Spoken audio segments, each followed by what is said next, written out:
Hello, Guido here from blockbuilders.net, and today we want to talk about Bitget and how the exchange actually works. If you don't have a Bitget account yet, I put a link down in the description that you can use to sign up. If you use that link, you can take part in special promotions that they do. So once you have an account, it's actually best if you verify your identity, because then you can deposit currencies like euros or British pounds or whatever your home currency is. In order to do that, you just go to identity verification, and then you need to upload a picture of your ID card, front and back, and a selfie with your ID card, and then you usually get verified within a couple of minutes automatically. So that's pretty good. And there's also the option to use two-factor authentication, which makes your account secure. So if someone gets your password, he still can't access your account because you have a second authenticator. So for example, I use Google Authenticator, or you can also use your phone or whatever you like. So, but I would highly recommend doing that as well. So once you have everything in place, you can basically start trading. In order to do that, the first thing you need to do is you need to have some money in your account, and there are several ways to do that. So the easiest way, if you basically just buy a cryptocurrency here with your debit card, or they also offer Google Pay and Apple Pay. However, it's also a pretty expensive way. So they charge you 3.5% on fees if you want to do that. So it's actually best if you just use a bank deposit here. And I'm in Germany, so for me it would be SEPA, and then I can basically just deposit some money here. It's euros for me, and as you can see, it starts at 10 euros, and I can deposit up to 50,000 euros per day. And then you can see they basically give me an account number where I can wire the money to, and it's free. And you can also withdraw money that way. However, in order to do that, you need to make a deposit with your bank account first. However, the deposit can be just 10 euros, as I said. So then they have your account, and then you can basically move funds back to your bank account, which works also pretty well. Once you have that, the other option would basically to deposit cryptocurrencies in your account.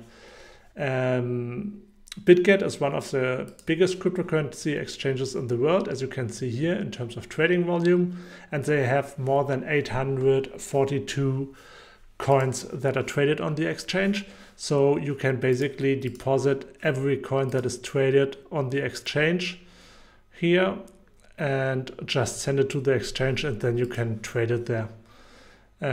Which works also pretty well. And obviously you can also withdraw every coin that's traded on the exchange. And yeah, the fee for that is basically similar to the network fee that you would pay for a regular transaction in that network. So, and the deposit is free in terms of fee. So that's basically it in terms of depositing something. And the next thing you can do, or you probably want to do, is you can start trading. And as you can see, you can either do spot trading or futures trading. We will keep it simple here. Spot trading is basically if you want to buy a cryptocurrency, and then the cryptocurrency belongs to you. You can withdraw it, you can put it in a hardware wallet, and whatever you wish to do with it. And futures trading is if you want to do leverage trading. So if you want to use leverage, or you want to short a cryptocurrency, you are basically trading the price of a cryptocurrency, so you can't withdraw it. You're basically just trading the price. And that's basically the main difference here. And Bitget has several wallets, and to make sure you don't mix something up here, there's a spot wallet. So if you want to trade spot, you need to have it in your spot account. If you want to trade futures, you need to have the money in your futures account. And obviously you can transfer it between these wallets very easily. And you just select the wallet you want to transfer money to. And I have some money in the futures wallet. I have several Bitget accounts, so I transferred from the futures wallet to the spot wallet here. And that's basically instant, and they don't charge you anything for it. So it basically arrives there immediately. And it's basically also a security measure. So if you open up a futures position with a huge leverage and you get liquidated, only the money in your futures account gets liquidated, not in your spot account or margin account or bot account or whatever. So now we have money in our spot account, and then we can basically go and trade spot, and you can select the cryptocurrency here. You can just search for it, and then you can basically trade. And then you can say, okay, you can either do a limit or a market order. A market order is basically an order that gets filled immediately to the best price available. And you can say, okay, I want to invest all my money into Bitcoin, and then just click buy BTC, and you would immediately get BTC to the best price available. And with a limit order, you can basically say, okay, if the price drops, let's say to 80,000 USDT, you want to invest all your money into Bitcoin, and then you can basically say, okay, do a limit order, and then you can see I have an open order here. You can also see it in the chart. These candles here are always 1 hour, and you can switch it to 4 hours, 1 day, and whatever you wish to have. And as I said, I put the order there at 80,000, and you can see it here on the chart, and it will basically stay there until the price drops to that level. If the price never drops to that level, it will stay there forever. However, you can cancel the order any time. Biggest advantage is that you are also paying a lower fee for a limit order. So there's a difference between maker and taker fee. Maker and taker fee for spot orders is always 0.1%, but when it comes to futures, a maker is basically a limit order that doesn't get filled immediately. It's 0.02%, and a taker order, so it's a market order that gets filled immediately, you are paying 0.06%. So it's a higher fee if you do the market order, and the limit order is always incentivized because, at least when it comes to futures trading, because you are basically providing liquidity for the exchange. You have an order in the order book that's good for the exchange. It's open interest, so they are trying to incentivize that. So that's basically spot trading. And obviously you can also sell your cryptocurrency that way, again with a market or a limit order. Here you could say, okay, I want to sell if the price goes up to 90,000 USDT or whatever price you wish. Let's have a look at futures trading. In order to do that, we need to transfer some money to the futures wallet. It's in the spot wallet. We want to transfer it back to the futures wallet. Then we can just send it back. And as you can see, our two transactions, it's still the same quantity here. So everything is still there.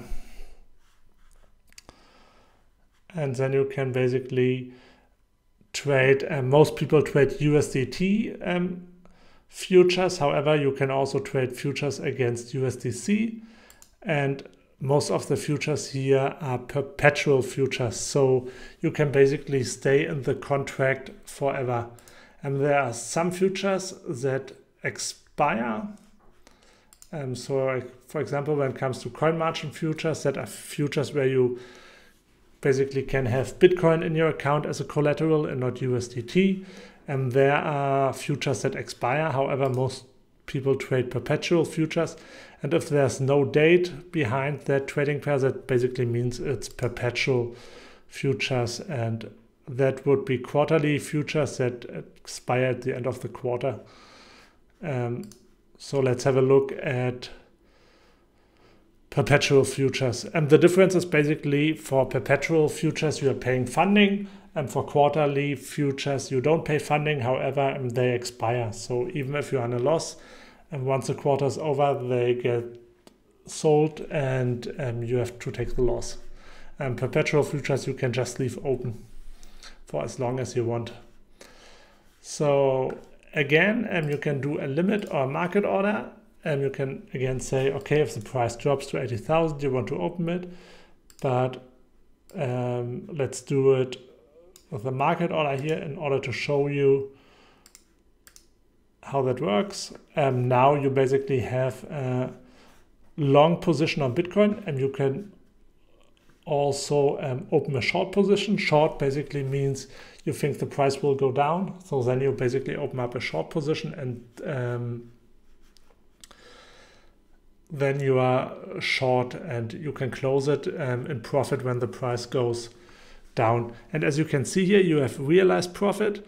That's basically the fees I paid to open that position, and unrealized profit or P&L is basically how my position changed. And you can see here if I'm in profit or if I'm in a loss. So that depends. And obviously you can close it here via limit order, or you can click here to close it, or flash close to close it via a market order. And again, you also have open orders here, where you can see your open orders when you do a limit order. So that's basically it in terms of futures trading. Just a quick overview. One more thing you need to know is there's a funding rate here. So every 8 hours, you are basically paying a funding rate. And the funding rate right now is positive. So that means most people are long. And if you are long, you are basically paying, once the countdown runs to 0, this percentage. However, that percentage always changes depending on the ratio of long and shorts. And as you can see right now, it's positive, so you have to pay. When you are not in a position, once the countdown runs out, so if you close it a couple seconds earlier, you don't pay anything. However, usually the funding rate is lower than the price to open and close a position. So that's the funding rate. And if you would be short right now, you would basically get the funding rate every 8 hours. It's also important to know. And one more thing you can do is basically copy trading. That's basically, if you don't want to trade yourself, you can basically copy the trades from other traders automatically. What you want to look for is basically an account that has a good chart here. You want to have something like this, so a chart that goes steadily up. What you don't want to have is like a chart where it goes down just once and then basically stays that way, or like something like that here. And then you can basically copy all his trades automatically. You just say how much you want to invest. It starts at 10 USDT, and then you can basically automatically copy all his trades he is doing. So that's basically it in terms of copy trading. I will do a separate video about that. And then there are several more ways to earn money on Bitget. So for example, you can, if you have cryptocurrencies, you can basically invest them for a flexible or fixed amount of time, and then you get interest. The interest rate here is always per year. And as you can see, you can, it depends what you are doing, can earn 13% on USDT, flexible, up to a certain amount. Usually there's a quota, and that you can do. But however, you have to remember it's always annually. So if you can only invest it for 7 days, you don't get 13% after 7 days. You only get 13.15% of 365 days times 7. So just a fraction of it, because it's only for 7 days and not for a whole year. Yeah, and there you can basically look for your cryptocurrency and see what options you have. And fixed basically means you can get your money back at any point, and flexible means you can get your money back at every point, and fixed basically means it's fixed and you can get it back at a certain date and not earlier. So that's basically it in terms of Bitget. If you have any questions about it, please feel free to use the comments down below. If you find that video helpful, please hit the like button and subscribe to my channel. Thanks for watching.